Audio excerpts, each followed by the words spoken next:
Stuck in the Middle podcast. Welcome to another episode of Stuck in the Middle podcast. Yeah. One of your hosts, AK. Reflex, man. Reflex. Stuck in the Middle podcast. It's another week, bro. How's your week been, man? Man, the week been good, man. Been good, man. It's a lot of productivity. That's what's up. I like that. But speaking of productivity, man, I see you out here, fam. I see you out here. Bro. Big shot. I'm just trying to make one or two things happen. That's it, man. You got That's a new it. fan right here. Hey, I appreciate it. Let's not be rude, man. Let's not be rude. The ladies Right. Ladies and gentlemen, today in the studio, we have a very important guest. Every week, we bring on, movers and shakers in our community, people we see doing the thing, And today, we have a young lady in the building. She's her love for basketball, her love for sports in general, just made me want to, hop back into working out. But it ain't gonna happen. but anyways, she's the co-founder of Hustle Hard Global, and it's none other than Tadai Abilla. Welcome to the pod. Welcome to the pod. Yo, title sounds like the app. Yeah, like the app, definitely, man. I told you it was Sade with a T. See, we Anyways, Tadai. Yes. So it's pronounced Tadai. I got already. Man, I forgot already. It's all good. Showtime, man. Tadai. Can we just call you Ty? Yes, Yeah. absolutely. Oh, okay, I like that. Welcome to the pod, yo. Thank you. How was your commute? Yo, you see what she has parked outside, bro? Man, I seen it, man. Don't do that. Hey, that's that ball money. I'm trying to get by just like everybody else. That's that ball money. That's yo. what people say. That's that people ball say. money. But anyway, right we're just gonna let that be. We're gonna let that be for now. But anyways, tell us a little bit about yourself. Who is Ty? Ty. Let me see. That's a good question. Ty is a go-getter. She's a giver of good vibes. She's an African queen. And her work ethic is unmatched. And she's just blessed to be here. Overall, she's trying to make a big impact and change the lives of youth through basketball. And that's what kind of initiated Hustle Hard Global. Where you from, man? Originally from Jersey, been in D.C. since 2009. Jersey, yeah, to be sure. What brought you to D.C.? Like, you know what I'm saying? Like, I got homies out in Jersey and they're loving it. Why D.C.? Basketball. I got a scholarship to play at the University of D.C. and ever since graduation, I've been here. Georgetown alumni. Georgetown alumni, yes. So, I decided to take 2 years off and then eventually go back to Georgetown to get my master's in sports management. And I actually just graduated in May, and I heard you did too. You just your master's? My master's, Oh, okay. Yeah, you turned me off for a second. I'm like that. No. Nah. Yeah, I just Not got within them 60 years, no. No, chill. I just got my master's. Yeah. This May too. Yeah. So, Awesome. you know what I'm saying? We out here doing our thing. Trying to, yeah. But listen, though, I got a bone to pick with Georgetown, man. I mean, y'all put out, you know what I'm saying, good talent. Otto Porter Jr., you know what I'm saying, great three-pointer for the Washington Wizards. Right. But come on now, $104 million max deal? It's a business. Numbers talk. And, that's just how the cards are rolled. That obviously is a great benefit for him and his family. And obviously you see the max deals across the board for other teams. And that's just how the game is being played. She's media trained, bro. I mean, I'm looking at her talking. I'm like, No, the nerds. It's the thing, man. She did communications for undergrad. Oh, okay. Mind you, Yeah, you know what I she's mean? media Just like you trained. too. I got a little training. She's just, you know what I'm saying? It's like, it's Okay. family. Well, hold on. To you, right? Do you think that contract was legit, in your opinion, your honest opinion? For the team that they're trying to put together and the chemistry that they have between Otto Porter, John Wall, and Bradley Beal, yes. They're going to be there for a while. They're all still young, and I think they have a lot of good things going on, and the chemistry is there. So I think it works out well, for the Wizards, and it works out for everybody else. So, yeah. You a Wizards fan? By default. What does that mean by default? I work at the Verizon Center now called Capital One Arena, so Yeah. I'm at every home game. So, just by being in the environment, I've really become, I guess you can say, a fan now of Washington Wizards. That's what's up, man. Tell us about, like, how did, first of all, it's a great global, I'm missing it. global heart. Yeah, hard global. Because I was reading on the website, it's two. One ends with training and one ends with global. Right. Is there a difference? So we're actually going through a rebrand phase. So originally we were DMV Hustle Hard Training, and actually I want to say maybe about a month or two ago we transitioned into a nonprofit organization, which is why we decided to change our name to Hustle Hard Global. So now, being that we have that nonprofit status, we are really focusing on our international efforts. Yeah, because I was gonna ask you about that. Like, so why stick to just the DMV? Even given that, so you're reaching out all the way to like Kenya, which is where you're from. Right.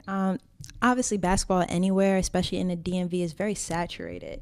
And I loved, what we were doing. We were training girls and boys here. We were getting paid for that. Obviously, that's a great benefit. But, at the end of the day, I'm very passionate about giving back to others in a big way. And, my friend and I was just like, one day, let's start a basketball camp. Let's do it out in Kenya. And from there, we just been rolling for the past 3 years. That's what's up, man. I really like it. I like it. Like, so consider the fact that, you had that love and passion for it, right? Did your friend have the same, drive as you? As far as starting, Hustle Hard Global, she actually presented it to me. So it's actually always been a thought and idea for me. I just didn't have that action. I didn't put forth any action towards it. And I met her in church. She's a good friend of mine. She's like my big sister. And she was like, we should start a basketball training company. And just her saying that, I was hitting the ground running since then. And I was just like, it's all about timing. So by her presenting that to me, it was just like, let's do it. I was all for it. And now we're here. Why is she from Kenya? No, she's actually from Florida. So she has Florida. She has family in the Bahamas, and both of us brought to DC for different reasons, and we were able to meet at church. So how was it as far as getting started in Kenya? Was it hard? Like when was the last time you actually were down there before so you guys started? It actually wasn't as hard as most people probably think it is. We probably planned our first camp in a span of maybe 3 or 4 months, and quick turnaround, and successful. For the first 2 days that we were out there, we had over 120 kids participating, so it was very easy flowing, kind of did our thing. And I feel like I'm getting off track right now with the question. So when you say we did our thing, like what is that thing? We went out there, we had a goal, we knew we wanted to make a positive impact. We knew we wanted to bring our skill and our diversity to the Kenyan community, mentor them, life skills training, and most importantly, basketball. So we were able to give them, the tools here in the U.S. that we learned and provided for them and allowed them to take over, because we're only there once a year. So we definitely wanted to leave a lasting impression, something that they can continue year after year. Right. Intensive basketball training and injury prevention. Yeah, like what about that? What's your team like? Because so if you say intent an injury prevention, is it just y'all just saying, hey, if you do this drill, you prevent injury, or it's you got medical staff on the team So the whole injury prevention came from my business partner Megan. She's actually a certified physical therapist, and it was kind of like a way for us to separate ourselves from other basketball training companies. As an athlete, you're prone to injuries, a lot of ACL tears, and we wanted to provide people with those resources of preventing that from happening.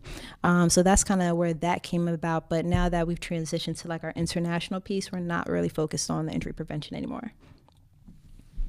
Man, so with the international piece now, what comes with that? What are the services that you provide with it? So, international meaning that here in the States, you're doing whatever it is you're doing here in the States is what you're doing internationally too, right? Not quite. So, here in DC, we're not hosting camps, we're not hosting basketball tournaments, and we don't have a scholarship fund. Why is that? More so because we knew we were passionate about doing what we do overseas in Kenya. It's kind of where we wanted to get our start. And obviously, long term, we would love to branch out into other, neighboring countries within East Africa. But, that's our focus in Kenya. We want to provide them with high quality basketball camps, tournaments, and scholarships, because we want to give back in a way. And we definitely want to, provide them with different opportunities that weren't necessarily available to them before we got there. Take us to, your day one. Say you went into Kenya today, right? And you was trying to, set up your, basketball camp and all whatnot. what adversaries that you face, the good, the bad, the ugly. Tell us a little bit about that. The good, the bad, the ugly. Thankfully, prior to starting our initiatives out in Kenya, I've did a lot of networking. So I actually came across a basketball coach by the name of Juma. And we stayed in connection for that entire year. And then that's when we finally presented him with an idea. Hey, we want to host this basketball camp. So through him, he was like our voice on the ground. Obviously with the time difference, us being here in the States, there could be some difficulties that come about that, but he was definitely hands-on as far as making sure that the participants were there, helping us lock down the venue. So we had that support on the ground, which definitely, helped us. Obviously kind of a difficulty or obstacle that we came through last year, we actually shipped our items on a boat. So and they actually got there the day before the event, so it's kind of nerve-wracking. So I guess those are some of the cons that can come to it, when you're shipping items over there, especially large quantities. And it's a little nerve-wracking at first, but they were there thankfully, and we were able to still do our thing. What kind of equipment? So we provide them with basketballs, t-shirts, wristbands. Kind of a tradition that we've been doing is providing all participants with a pair of basketball sneakers. So here in DC, I actually have people donate sneakers. How you funded? Yeah, I was just gonna ask that. Like, how's the organization funded? Funded, so as a nonprofit, especially in its first early stages, all of it's probably want to say like 80% of it's self-funded, coming out of our own pockets, and more so it's something that drives us, we're passionate about, so we're willing to invest in what we're doing because we know we're making a difference, and we've seen the results. By the way, if you look at her IG or the website, it's a PayPal link. Yes. Are you accepting? Yes, we are accepting all donations. Yeah, okay, yes. bet. Yeah, hit that link, y'all. If you're watching this, you're listening, you know what I'm saying? Like, you feeling this, hit that link, and anything helps. It does. I appreciate that. Thank you for the shout out.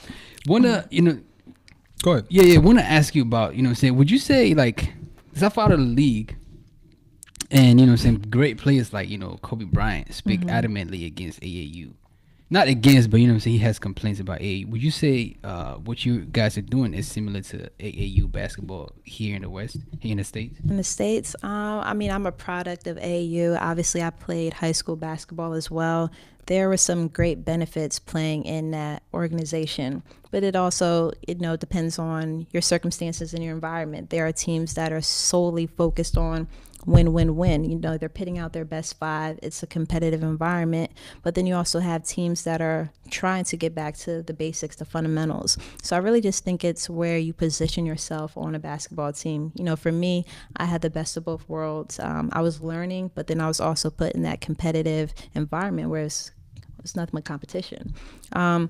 So nowadays, like, you hear people either resulting to AAU rather than high school or vice versa. I think it's just really personal preference, but I think it has lost a little bit of its weight over the years. It's expensive as crap. It is expensive, and shout out to my parents, because as time went on, I definitely realized, all the sacrifices they made getting me to tournaments every week and an amount of money that was put into it. So, yeah.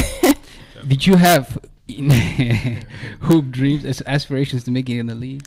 No, no, I did not. Why And I not? get asked that question all the time. It's just nothing. It's something that just never crossed my mind. Obviously, I knew. Wait. It never crossed your mind. It never crossed my mind. Like, you just hoop out of high school, going to you play for Georgetown University. So I played at the University of DC. Okay. For undergrad. So obviously, I knew I wanted to play at the collegiate level. I was like, I'm about to get this free education. My parents have done so much for me. I need to go to school for free. My love and passion for basketball was there, so obviously I went that route. But after that, it's just, I thought, my everything runs its course. And after college, I felt like that was my time. And even being presented an opportunity to go to like a combine to try out for overseas is something that I declined. So yeah, I guess surprisingly, it's not something that I was really, looking to do moving Actually, forward. is it because you felt like, and this is not taking, anything away Not from at what all. you've, managed to achieve so far, but is it because you didn't feel like you could compete with, like top athletes, or is it because it's not just something you wanted to do? Because I'm really intrigued. Like, why? It's far from that. It's like, no. But Would it be because? Sorry, go ahead. No, so actually a lot of players that currently play overseas or played in the league now, like I've played against. Like these have been my former teammates. I played against them. So as far as level of competition, that was definitely something that was never a factor that crossed my mind, because I'm a competitor. So I know when I step on the court, I'm going to be the hardest worker out there. So competition wise, that had nothing to do with it. But, I knew there was something better out there for me, and I knew I wanted to pass on my basketball knowledge to other people, which is why I shortly got into coaching after I finished at UDC. So I got into coaching and training, and I felt like that was what I was meant to do. Were you nice? I was alright with it. Enough to give me a free education. Out of 10. Out of 10? Yeah, out of 10. What do you mean? I'm a very humble what would you person, compare yourself to? As far as like a player? But listen though, what I'm saying? Like, I want to ask you this because, just say the WNBA. First of all, it's not getting as much rep. Even like the Big Three league, Ice Cube right now is getting. It's I would say it's huge. getting more press than the WNBA. It is, yeah. Was that a factor of why you said? I'm like, okay, you already explained why you're not going to go to the league. But what are your thoughts about that? As far as like, how can the ladies get paid? You know what I'm saying? If not equal, but you know what I'm saying? Like, like more, because you know what I'm saying. I'm making more than some of these players out here. Yeah. Who playing in the WNBA. Yeah, Really? absolutely. Yeah. I want to say, don't quote me, but maybe minimum salary could be about 50,000. And an everyday person can go and get a job and make 50,000 plus. Granted, they're only playing basketball for X amount of months, and they have the rest of the year off. But still. Yeah, still. They're professional athletes. Yeah, they're Correct. putting the time, Correct. work, sweat, everything into Yep, it. there's a lot that goes into being a professional athlete, and being that I work at Capital One Arena, I get to kind of see hands-on as far as what they go through on a day-to-day basis, and it's a shame that there's a lack of, I want to say, attendance. There's a lack of awareness around it. But once again, it's a business. Men's basketball, that's what pulls in the money. That's what people want to see. They want to see the highlights. They want to see people dunk. And, we just don't have as much popularity in that effort as far as women's basketball, which is unfortunate. How do you think that can be turned around? There's, efforts right now, but how do you think that can be turned around? There's been various, ways where, people think it can pull people in. I know they talked about lowering the rim, so women can dunk. Will that draw more people in? I'm not too sure. Will it be a little bit more exciting? Of course. But I think it's just when it comes to women's sports itself as a whole, it just doesn't have as much respect, as men's sports does. And, there's a lot, I think that would, take to go into trying to revamp it, into getting it to be as successful as the men's. But, the fact that the WNBA is still alive, that's a great thing. Because, notably, it should have been dead, years ago. Facts. Yeah. On that vein, though, NBA Africa. NBA Africa, yes. They just had the game last month. The South Yeah. Africa, yeah. Yeah, they saw that. What are your thoughts on that partnership, on that initiative, and like where it's going? So I love it, and actually I had the opportunity to actually go to South Africa, but I had to turn it down because I got invited like 2 weeks before. So I'm like, I can't really hop on a flight. I can't really hop on a flight 2 weeks and be like, I gotta catch this flight and head over to South Africa from work. But I love the initiative, what they're doing out there. Actually had a Hustle Hard participant and one of our team members in Kenya in South Africa for the event. So for them to be able to be exposed to those NBA players, to the coaches, was definitely, a great factor. And, for us, it's definitely something that we take pride in. This is someone that's coming through our program, and they're on such a big platform. The opportunities are endless for them. Yeah. Most of the people who, attend your camp are students, right? Student athletes and stuff. Yes. I know schools like normally a student athlete, right? There's always that get your grades up, always keep your grades intact. Yeah. Is that something you guys focus into? It's something your that we organization? instill. Yeah, it's definitely something we instill, which is why we, started the scholarship program. And actually, the young guy that really was the reason why we started, he came up to me after our camp 2 years ago, and he was just like, Coach Ty, I appreciate all that you guys are doing. I just want to let you know that, I haven't been in school for the past year. My family and I, we are not financially stable, and, I really want to be among my peers again. I really want to get back to being a student. I want to be involved. And it took a lot of guts for him to do that, for him to come up to me and say that. And, from there, I was just like, we had to do something about it. And I'm proud to say that we're actually currently sponsoring 6 student athletes and definitely focusing on the academics piece and leading with that first. Gotcha. So, I mean, like, I know that, you didn't have plans. You didn't have thoughts of, going into the league and all whatnot. Is that a reason why you try to push kids to actually focus on, well, not just on the sports aspect of it, but also on the educational aspect of it? Yeah, absolutely. I mean, the percentage of people actually going to the league is slim. The percent for people even playing in college is slim. So the higher you get as far as ranking, the lesser chances, you're able to make it there. And not saying that our student athletes don't have the ability or potential to make it, but you also have to be aware of the different options there are. So like for myself, even though it's something that I wasn't looking to pursue, I always knew I wanted to stay in the sports industry. So there was different avenues and options and different opportunities that I went forth with because I knew this was the lane that I wanted to go in. So just letting them know that there's different opportunities out there and they don't have to solely focus on being an athlete. They don't have to make it professional. They can do something else and make twice the impact, by doing something else. Gotcha. What's the biggest success story? So how in all the years that you guys have been doing this, like based off everything that you've just said right now, something like, just give us a couple. It's like, like, man, this such and such kid, blah, blah, like what's the biggest success, one that you're proud of, and like, like it's something like a treasure to you right now? It's a lot. So the young guy that I spoke about that went to South Africa, obviously that was a huge win for him. He's worked his butt off to get to the position that he's in right now. So he's 15 years old. His name is Charles, and that's like my little brother. I have a lot of love for him. And just seeing how dedicated he is to his craft, and for him to be acknowledged as the top 50 in Kenya in his age bracket, to go to South Africa is something that is really dope. And obviously for us, being that he's someone that comes from our program, that speaks volumes for us, and it's something that we're proud of. And I want to say another win for us, or something I'm very proud of, is our girls basketball tournament, which we established last year. And had no expectations, didn't know what would come out of it, but we ended up having over 300 people in attendance, and we had 2 of the top or well-known Kenyan artists participating come join us as well. So that was definitely a highlight for me. Still, how about like struggles? You know what I mean, like the rock, because since Stuck in the Middle is all about, like breaking out of that mode. Like times when you were like, you heat up Megan, you're like, I don't know if this we're gonna get out of, like what are we doing here? So talk about some of like the struggles and how you guys overcame that.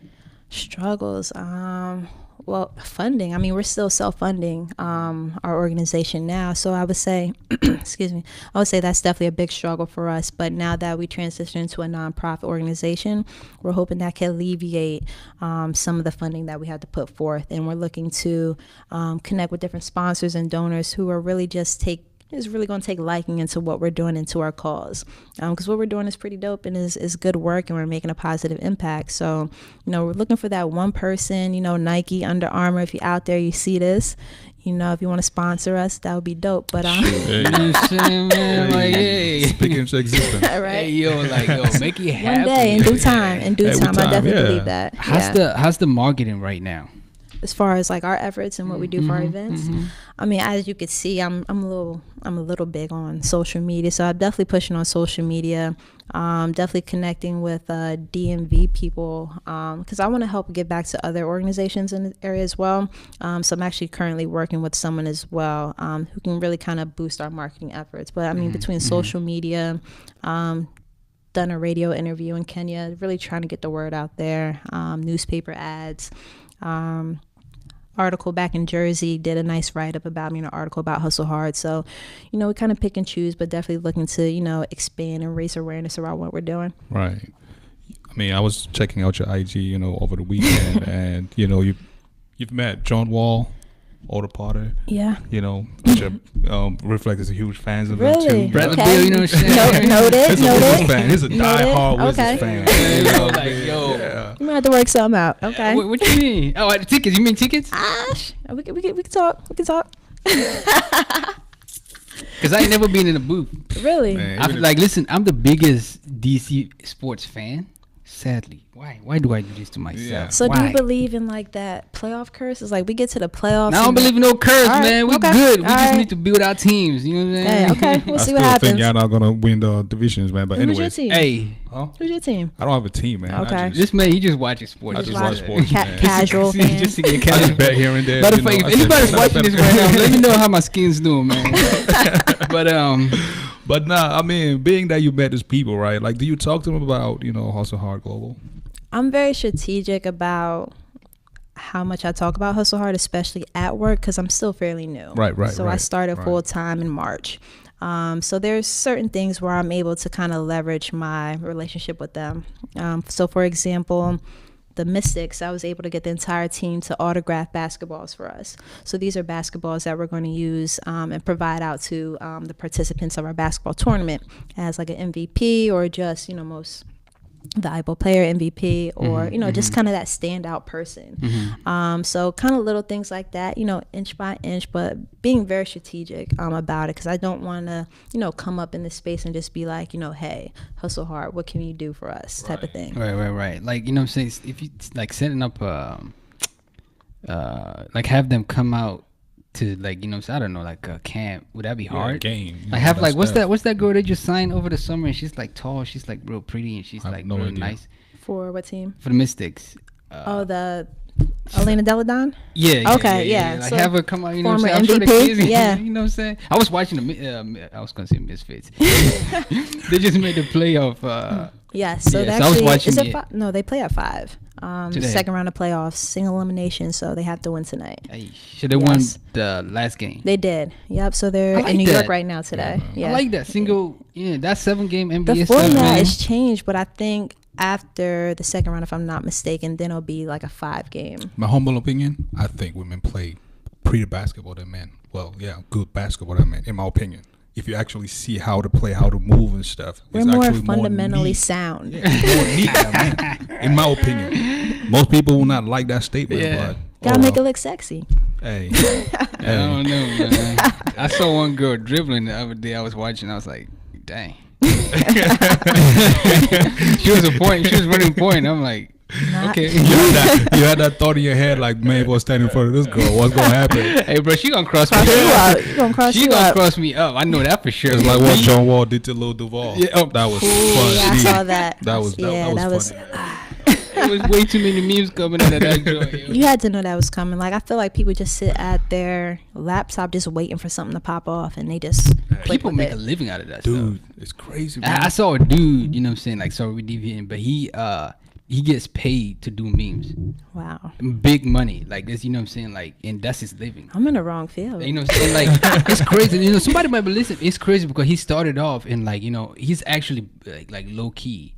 And, you know what I'm saying? If you have a company, something like that, you know what I'm saying? You say, hey, like, let's say, for example, I do music, and I would say, make a meme in a way that it's going to poke fun at this, but it's going to market this. You market my song. Like, even the guy who's like, you know what I'm saying? Mine's not hot. That kind of stuff. And like, now he's a comedian. He's like, everybody knows about him. So that's what I got specializes on, making memes, you know what I'm saying? Like, The power of yeah, social media. Yeah, it's Power of crazy. social It's media. incredible. But now that we went all the way left, let's come back right for a bit.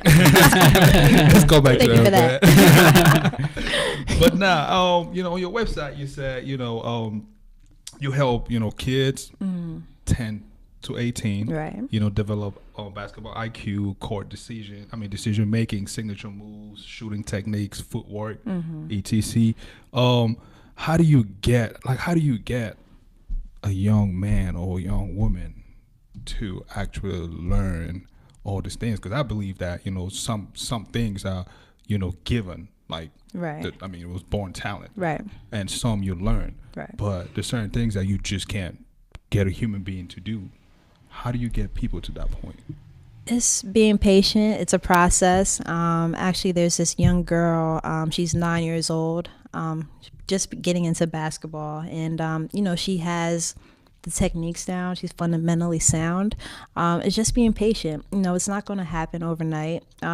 Simple ball handling moves. Dribbling with one hand, dribbling with your left hand, 2 ball dribbling drills. Stuff like that. It comes with time, and it definitely, as a coach, you have to be patient, knowing that it's not going to happen overnight. So, if it's someone that has potential is worth investing in, is worth, putting in the extra hours in. So obviously there's some people that have just natural born given talent, and there's some people that just need a extra bit of work. But, at the end of the day, those two different players can still be successful and end up at the same level. Okay, Coach Ty. Okay, I hear you. Told you she's media trained, man. Hey. I told you she's media trained, man. No, not at all. I'm just going with the flow. And they do that. They do that in the league too. Oh, of course. Right? Yeah. Of course. Yes. Why? So you don't talk down like, saying your teammate over? Talk down on my teammate? I'm saying like, like the timeout like the halftime presser where they grab the player, who shot, yeah. or like after the game.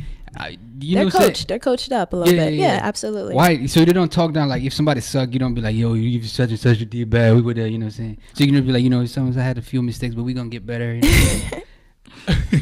I mean, it's the nature of the game. Obviously, you want to protect yourself. Obviously, you want to speak highly of your team. These are your teammates. So, why would you want to talk bad about them on national TV?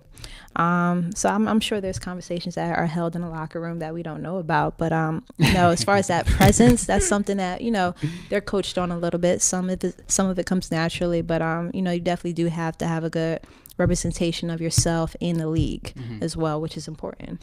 I see, so just to spin it. First of all, I like that chain. Thank you very much. If you would let me hold it, what I'm saying, after I got a video shoot, I can just rock it. But hey, we can talk. We can talk. I want to talk a little bit about, what I'm saying, because you're pretty vocal about your faith. Yes. Yeah, talk a little bit about that, what I'm saying, like how integrated is that in your life and things like that. It's very integrated. I actually probably share like a quick testimony, story that kind of ties in with what all we're talking about. But so there was a point in time, I want to say, this time last year. Wow, look at God right now. About this time last year, I was really down on myself. I was not happy, and I felt like I was a financial burden to my family, my parents. Here I am, a grad student. Here I am living in DC, a one-bedroom apartment where rent is sky high for no reason. And I was just like, I need to do more. And, there's nights I spent crying. I was in the shower just crying. I was just like, what can I do? I need to do more. And I actually started seeking out for a part-time position. And I saw this position with the Wizards. And, long story short, I got in for the group interview. I did not get the job. So of course I was hurt, I was stuck. I was just like, I felt like I did well, and ended up following up with that person from the Wizards. And I said, what did the other candidates have that I lacked? And that person told me, well, they were a little bit more enthused about the position. They were a little bit more professionally dressed. And I was just like, well, I just came from work though that day. But besides the point, I didn't get that opportunity, but I followed up with her, which went a long way. And she's like, it's a tough position. There was only a few slots open. No lie, I want to say within the same month, the same week, I heard back from someone from Monumental Sports Network, which is under Monumental Sports Entertainment umbrella. Yeah. And she was like, there's this position open. I really want you to come in for an interview. And I was all for it. I was like, one door closes, another one opens. And so I came in for the interview, knocked it out the park. I got the job. And just looking back at it, here was this position with the Wizards, not necessarily a position I was interested in, just using it as a way to get my foot in the door. Right. Presented this other opportunity where now I was working with all the teams out in Capital One Arena. So that's the Wizards, the Mystics, the Capitals, and our 2 arena football teams. So just looking how, God heard my prayers. He saw my cries, my tears. And, just ultimately there were times where I doubted myself, but still keeping the faith that, it's going to get better. Things are going to work out. And, I busted my butt off for 6 months working that part-time position with Monumental Sports Network. And I'm actually there full-time now. So kind of going full circle, things worked out in my favor. And I know I definitely wouldn't have made it this far if it wasn't for God. He really led the way. And like I said, one door closes, another one opens. And, I'm a firm believer of that. And it's all about timing. And yeah. Yeah, I mean, praise him. That's really great. That's great. But for people, and I'm saying but not in a bad way, but there's some people who are going to listen to it and go, oh man, like I'm just gonna pray 24/7 and God is gonna do this for me. No, it's not. And I gonna put in happen. the work. Right. You got to put in the work, Yeah. like she said. You know, she did. She took that part-time position. You know, she busted her tail off. You know, proved herself, and bam, here she goes. You know, working with you know, the other Monument. teams. Yeah, Yeah. I know why not. So It's a process. It's a Like nothing's process. gonna happen overnight, Yeah. and timing is everything. You trust in timing your is process. everything. Because I could have been in a position with the Wizards where I could have been very unhappy just because I didn't like the work I was doing. Where I just needed to be a little bit more patient, and now I love doing what I'm doing right now. Yeah. That's dope, man. I still need them tickets, yo. Like even if it's just I got you. even if it's just one game, like for I've never been to a Skins game, Wizards game. Like it's crazy. I'm sad. we can work something out. Yeah. I don't need a free. I Put me will on the pay, spot, but though, like that. it's like, man, I can't help y'all all out. yeah. We're gonna chop this part out, so that, you know. Yo, we got this rapid fire questions for you, right? Okay. Want to do a little segment here that we call rapid fire. Is this new? Because I don't think I saw this on other podcasts. no, I mean, it depends on the episode. Yeah. Depends on the This episode. Because you know how to do my research, kind of see what questions were being asked, you know, the whole shebang. we break ankles too. We you know what I'm saying? We spin it. So what's up? You want to take it? I'm gonna take it, and you know what I'm saying. So just give the answer. Don't explain. If you have to, do it. But Don't think too hard. Okay. you ready for this? Sure. East Coast, West Coast. East Coast. Why? From the East Coast. I'm a Jersey girl. Ride till I die. John Wall, Westbrook. Gotta go for the home team. John Wall. LeBron, Jordan. Jordan. Why? Just my era and age. I mean, Jordan, that's who I grew up watching. Jordan is before who came LeBron James. Obviously, Jordan led the way for people like LeBron James. All respect LeBron, but, you know, Jordan's who I grew up watching. Let me ask you this, right? Let me ask you this. I mean, I think the same way. You feel me? Like I have the same, mindset towards that. But my thing is, why are people even comparing these two people? Exactly. You feel me? Like They one should led the not way be. for the other, and they have two different playing styles. It would never be the same. Listen though. See, this is like having a conversation about politics. It's just something that, Okay, I'm gonna end it. I'm gonna end it off with this. I think you know what I'm saying. And I started watching. No, I'm not gonna say it. No matter if anybody ever come out and ball more than Jordan, like LeBron is doing right now, we're never gonna be able to say he's better than Jordan. It's just a thing, because it's happening. I think LeBron is balling more than him, but we just never ever gonna come to a place where we I can have respect say. for his game. He's definitely one of the top we're players just never out ever there. gonna come to a position where we say, okay, like somebody's better than Jordan, because Jordan was the first. He's of the his GOAT. kind. Yeah, He's he's the the GOAT. GOAT. Yeah, he's the GOAT, but yeah. Yeah, I never want to hear anybody say LeBron, Kobe, or Kobe, Jordan. Like, So let's if I just was, kill it. If I was born in the 2000s, my answer probably more than likely would be LeBron James, because that's the era that I was born in. Obviously, I was born in the 90s. I grew up watching Jordan. I'm a huge UNC Tar Heels fan, so that plays a factor in that as well. So, How many Team pair of Jordan. sneakers you have? at one point, I had over 100 pair of sneakers. Right now? At one point, Well, now how many you have right now? I lost track. I'm not too sure, but You still got a lot. 150. I've given a lot of sneakers away actually to Hustle for Kenya. Okay. So what we're doing out in Kenya. But yeah, at one point I had 100. It used to be like a weekend thing where every Saturday I'll be at the mall, grab my pair of sneakers. You becoming like a minimalist or? No, I don't even. No, No. How much Jordan do you on- spend on average on all your sneakers? How much would you say? Well, like, the better question is Jordan or Nike. I mean, there's a combination of both, depending on like what shoe. Yeah, But, I I'm actually, I'm not like a boycotting Jordan thing, but I would not wear Jordans. I'm definitely Nike. I mean, Yeah. I wear both. But I'm definitely team Nike. Yeah, I would not wear Jordans. I just can't. Like too many people. For what he stands for? No, Or no, like no, what- no, no. It's not anything about like the shoes are dope. You know what I mean? First of all, they're crazy expensive, and I They can't are. afford them. They are. But I'm just a person where I don't like to look like everybody else. Absolutely. I So, feel and you. the circus that I'm in, like everybody wears Jordans, so I hear you. That's why I got my Adidas on. I got to switch it up. Adidas all freaking day. Though Adidas is coming a long way. Like I'm mad with John Wall, you know what I'm saying? The deal, like, cause the red joints he had was pretty sexy. I like them. I like them. Yeah, they were pretty What's nice. next? What you got for me? I lost track. Ah, No, I still want to know how much you spent so far on sneakers. If you had to add it up. I did a calculation once, Uh-huh. and it's ridiculously high. And I can't remember, but on average, a pair of Jordans could be about, at one point in time, $150. Right. Now they're like $220. Right. So maybe just do that times 100, and there you go. Man, that's a lot. That's a lot. I mean, at one point I stopped wearing sneakers just because of that, because I was looking at the prices. Yeah, it's ridiculous. It really is. Yeah. But I don't even wear sneakers as much. It's like a weekend thing for me now, obviously, because I'm at work most of the time Right. anyway. All right, well, we've got to that part of the pod where you get to sell yourself. So tell the listeners why they should believe in Hustle Hard Global. You guys should believe in Hustle Hard Global because we're making a positive impact. We're making change. And, for me, those that know me, I can speak to it because I'm there on the ground. We're making a difference. We have kids in school, and we're really driven by our purpose. And I think that's what stands out, why we stand out from other people. People do it for the money. We're not looking for the money in this field. It's really something that we're driven. We believe that this is our calling. And like I said, ultimately, we just want to make a difference, give back, and have fun with it. And that's exactly what we're doing.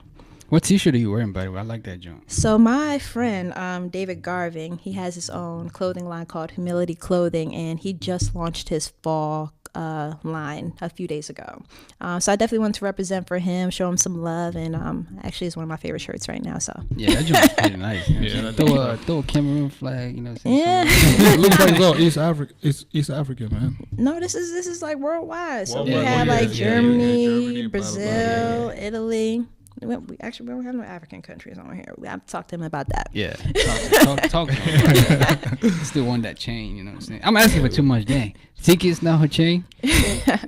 Now, where can, you know what I'm saying? Of course, the website is, what's the new website? Is it launched? Is it launch yet? The new website will be launched hopefully early this week, so I'm not going to put it out there, but you can still find us at www.dmvhustlehard.com.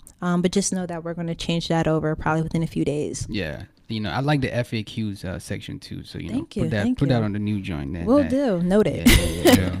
Where can people find you on social media? People can find me on Instagram. That's where I'm most proactive. So that's ms_athletic15. And I'm on Facebook as well. You guys can type in my government name. That's TADAI ABILLA.